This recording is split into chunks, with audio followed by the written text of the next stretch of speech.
My name is Ivan Pubarev, and I work for Advanced Technology and Projects Group at Google. The hand is the ultimate input device.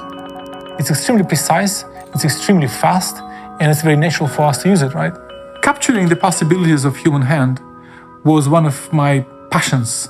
How can we take this incredible capability, finesse of human actions, a finesse of using our hand, but apply it to the virtual world? We use radio frequency spectrum, which is radars, to track human hand. The radars has been used for many different things, to track cars, big objects, satellites and planes. We're using them to track micro motions, twitches of human hands, and then use that to interact with wearables and Internet of Things and other computing devices. Our team is focused on taking radar hardware and turning it into a gesture sensor. Radar is a technology which transmits a radio wave towards a target, and then the receiver of the radar intercepts the reflected energy from that target. The reason why we're able to interpret so much from this one radar signal is because of the full gesture recognition pipeline that we've built. The various stages of this pipeline are designed to extract specific gesture information from this one radar signal that we receive at a high frame rate. From these strange foreign range Doppler signals, we're actually interpreting human intent. Radar has some unique properties when compared to cameras, for example. It has very high positional accuracy, which means that you can sense the tiniest motions.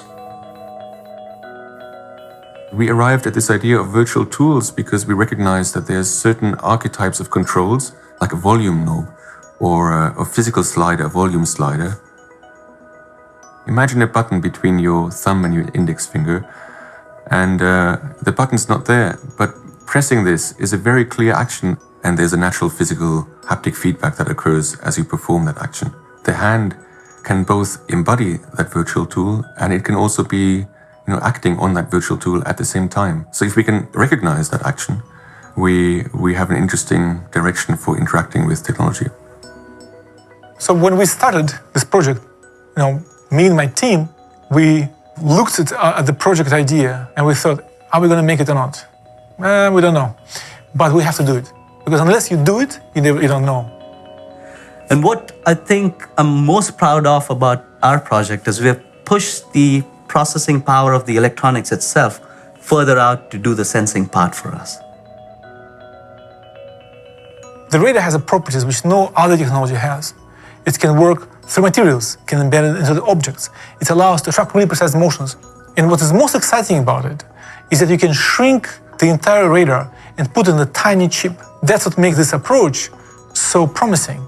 It's extremely reliable. There's nothing to break. There's no moving parts. There's no lenses. There's nothing. It's just a piece of sand on your board.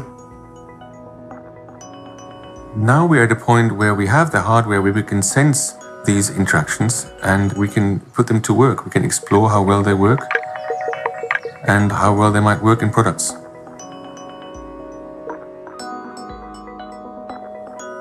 Blows your mind usually when you see things people do. And that's what I'm really looking forward to.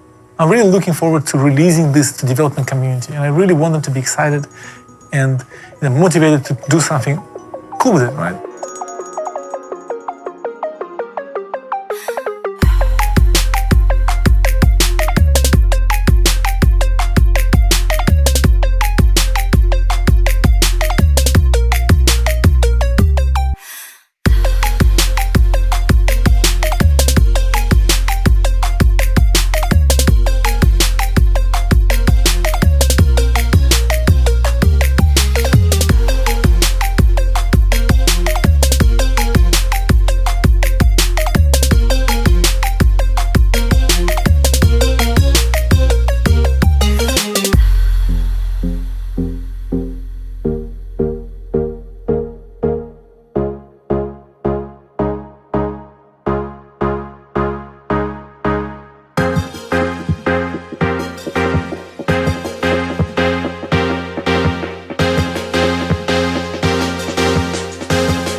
crowd is deafening, Al. This is going to be an incredible race. This is modern entertainment. Just sort of smash things. Are they going to drive? They signed a release. That means something's happening. We're going viral. It's like the bubonic plague.